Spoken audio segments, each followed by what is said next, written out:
Primeira propriedade de paralelogramos.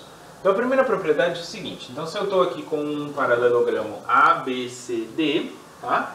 Então os triângulos ABC e CDA, ou seja, quando eu traço aqui a diagonal, traço uma das diagonais, então esses dois triângulos aqui vão ser congruentes, tá?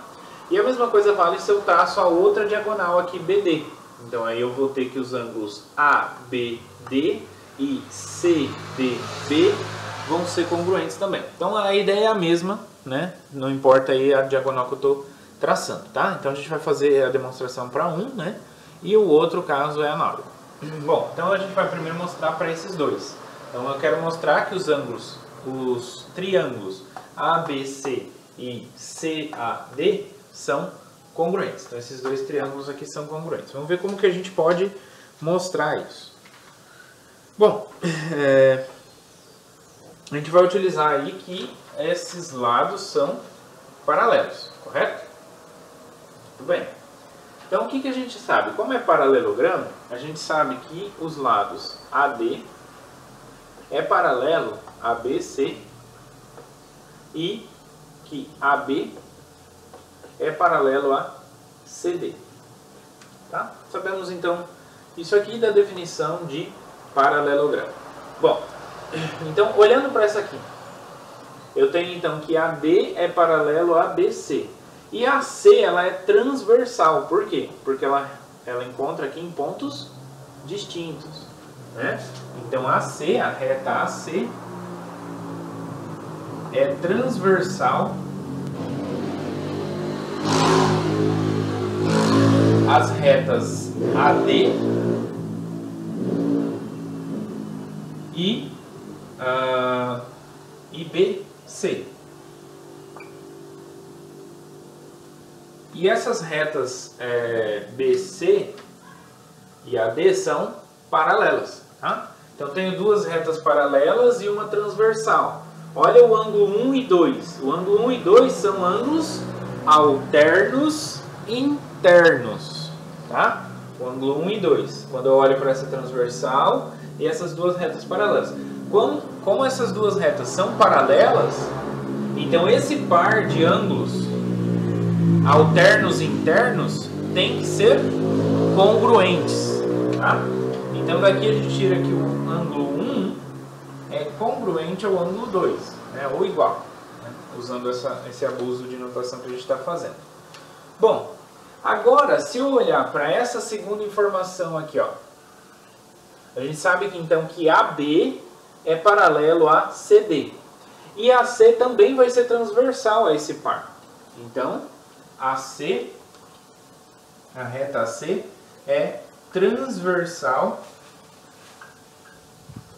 às outras duas retas, né? Que é AB e... Opa, aqui faltou A. E CD.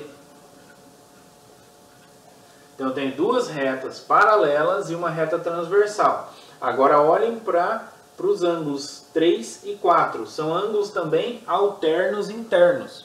E como essas duas retas, né, AB e CD, são paralelas, então esse par de ângulos alternos internos tem que ser congruentes. Então daqui a gente tira que o ângulo 3 é congruente ao ângulo 4. Tá bom? Ok, até aí beleza. Bom, e agora? Que informação então que a gente reuniu? A gente tem então que o ângulo 1 é igual ao ângulo 2. Ângulo 1 é igual ao ângulo 2. O lado AC é lado comum dos dois triângulos. E a gente tem que o ângulo C é igual ao ângulo 4. Tá? Então a gente tem o caso ângulo, lado, ângulo. Tá? Dos dois triângulos aqui. Então pelo caso ângulo, lado, ângulo, temos... Tá, cuidado aí, né, que a gente tem só 4 casos de congruência, tá? Não vão inventar casos de congruência aí nos exercícios ou nas provas, tá? Tem que ficar sempre atento ao que é caso de congruência e o que não é. Muito bem, então temos que os triângulos ABC e ACD são congruentes, como a gente queria demonstrar, né? Segunda propriedade diz o seguinte: se eu tenho dois lados opostos quaisquer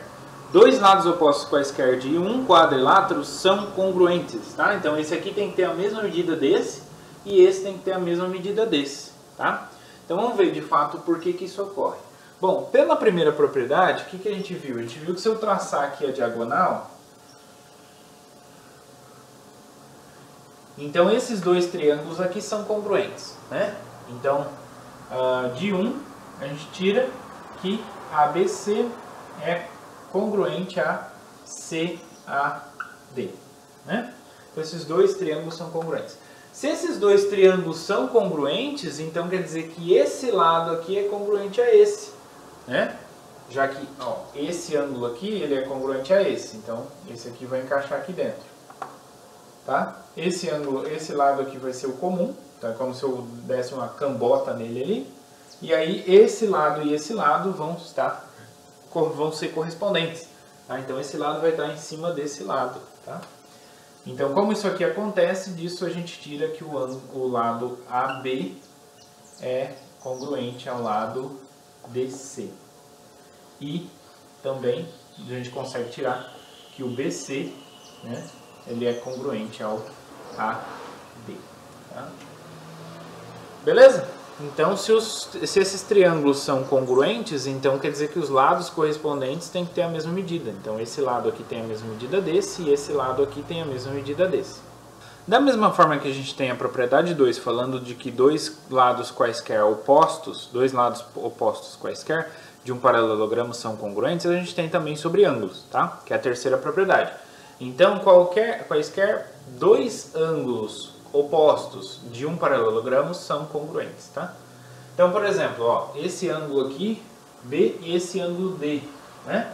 Eles são congruentes. Por quê? Da primeira propriedade, a gente tem que esses dois triângulos são congruentes. Então, esse ângulo e esse ângulo são congruentes. Acabou, tá? E aí, a gente pode usar aquele outro caso, né? Que era quando eu traçava essa diagonal aqui, e aí então esses dois triângulos, de cima e de baixo, né? Quando eu faço isso aqui, ó. Então quando eu faço essa divisória aqui, eu consigo mostrar que esses dois ângulos ali são congruentes, né? Usando aquela primeira propriedade. Porque se os triângulos são congruentes, os ângulos correspondentes também têm que ser congruentes. Agora, se eu traço essa diagonal aqui, a gente viu também que pela primeira propriedade, esses dois triângulos aqui são congruentes, né? Consequentemente, esse ângulo é congruente a esse. Então, esse outro par de ângulos opostos também são congruentes. Quarta propriedade diz então o seguinte: quaisquer dois ângulos consecutivos de um paralelogramo são suplementares, tá? Então, a gente tem que mostrar que a soma deles dão 180, né? Então, por exemplo, aqui a gente quer mostrar, eu vou pegar um par só consecutivo, tá? A ideia para mostrar de qualquer outro par é a mesma, tá?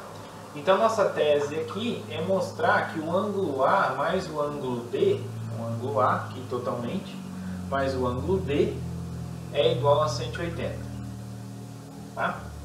Então isso que eu quero mostrar.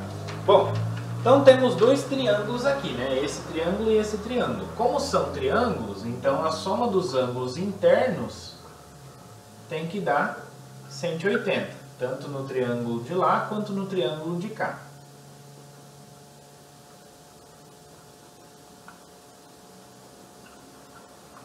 Muito bem.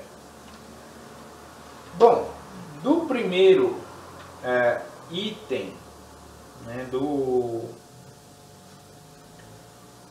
a gente viu, né, lá no primeiro item, que o 2 e o 3 são... O 2 e o 4 são alternos internos, então eles são congruentes, né? Então o 2 tem a mesma medida do 4. Alternos internos. Tá? E a mesma coisa vale para o 1 e para o 5.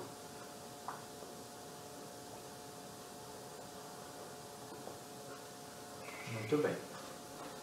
Bom, o que eu posso então falar sobre isso? Se o 2 e o 4 são iguais, então eu posso trocar aqui o 4 por 2, tá? Então essa informação aqui a gente não vai utilizar. A gente sabe que ela é verdade, mas eu não vou utilizar ela.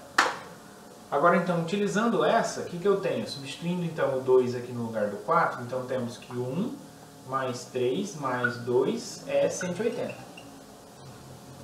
Tá? 1 mais 2 mais 3, né? Mas quanto que é 1 mais 2 aqui, ó? É exatamente o ângulo A, né?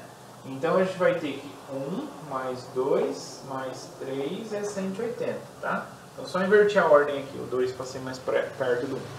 Esses dois aqui juntos, o 1 e o 2, dá o ângulo A. E o 3 é exatamente o ângulo B. Então a soma dos dois é 180. Acabou. Certo? Então essa aqui é a ideia para demonstrar essa propriedade aqui também. Tá bom? Então usamos a soma dos ângulos internos aqui. Então na verdade usamos só essa informação, né? A soma dos ângulos internos desse triângulo. E aí usamos que esses dois aqui são congruentes, porque são ângulos alternos internos de duas retas paralelas ali, né? E aí eu só substituo aqui por 2. 1 e 2 é o ângulo A e 3 é o ângulo D. Aí acabou.